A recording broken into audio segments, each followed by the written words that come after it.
لاہور وہ شہر ہے جو صدیوں کی تاریخ اپنے سینے میں سمیٹے کھڑا ہے۔ لاہور کی ہر گلی، ہر اینٹ تاریخ کی خوشبو سے مہکتی ہے۔ مغلوں کی شان و شوکت، تہذیب اور فن تعمیر کا آئینہ اسی لاہور کی سرزمین پر واقع ہے۔ اگر تاریخ بول سکتی تو لاہور کی فضاؤں میں آج بھی مغلوں کی شان و شوکت کی بازگشت سنائی دیتی۔ وہ مغل سلطنت جس کی بنیاد بابر نے رکھی، جسے ہمایوں نے سنبھالا، اکبر نے عروج تک پہنچایا، اسی عظیم سلطنت کے سائے میں 31 اگست 1569 کو فتح گڑھ سیکری میں ایک شہزادہ پیدا ہوا جو آگے چل کر جہانگیر کے نام سے تاریخ کا حصہ بنا۔ لاہور کے تاریخی علاقہ شادرہ باغ میں واقع مقبرہ جہانگیر، جو مغل شہنشاہ جہانگیر کی عظمت اور داستان حیات کو اپنے اندر سمیٹے ہوئے ہے۔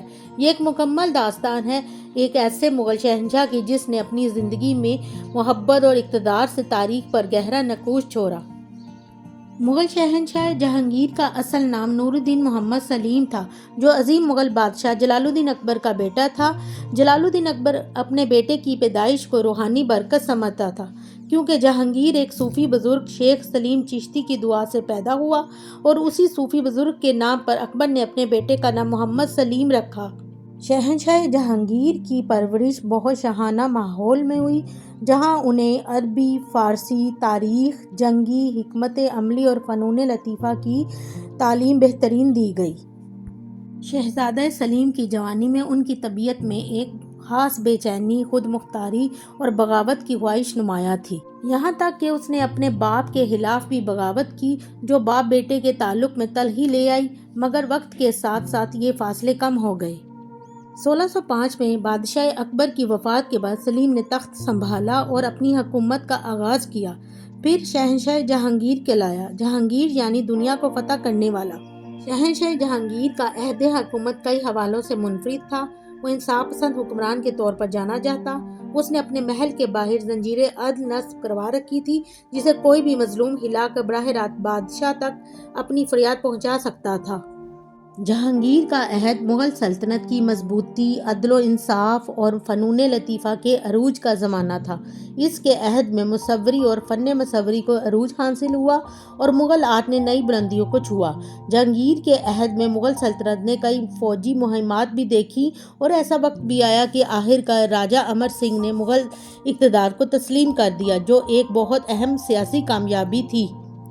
تاہم قندھار جیسے علاقے پر صفویوں کا قبضہ مغلوں کے لیے ایک نقصان ثابت ہوا، جس سے سلطنت کی کمزوری ظاہر ہوئی۔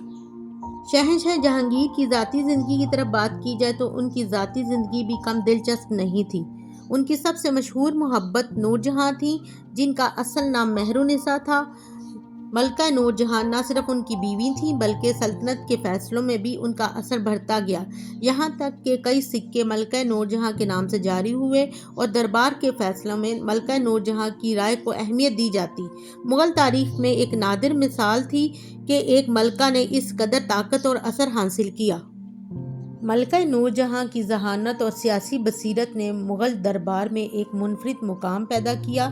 تاہم جہانگیر کی زندگی نشیب و فراز سے بھی بھرپور تھی۔ جہانگیر کا بیٹا خرم، جو بعد میں شاہ جہاں بنا، کے ساتھ تعلقات کشیدہ رہے، جس میں بغاوتیں، سازشیں، خاندانی اختلافات اور سیاسی کھیل جاری رہے۔ وقت کے ساتھ جہانگیر کی صحت خراب ہوئی، خاص طور پر شراب نوشی اور دیگر عادات کی وجہ سے جسمانی حالت کمزور ہو گئی۔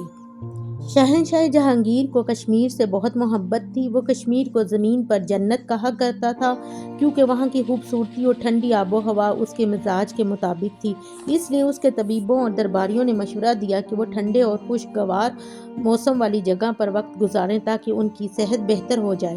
اس لیے جہانگیر نے کشمیر کا رخ کیا۔ شہنشاہ جہانگیر کا آخری سفر بھی کشمیر سے جڑا ہوا ہے۔ 1627 میں وہ اپنی کمزور صحت کی وجہ سے کشمیر سے لاہور آ رہا تھا، مگر راستے میں طبیعت زیادہ خراب ہوئی۔ وہ اسی سفر کے دوران دنیا سے رخصت ہو گیا۔ جہانگیر کی میت کو لاہور لایا گیا اور شادرہ باغ میں دفن کیا گیا، جہاں آج مقبرہ جہانگیر شان کے ساتھ کھڑا، سرخ پتھر، سنگ مرمر اور دلکش باغات کے ساتھ ایک مکمل داستان سناتا ہے۔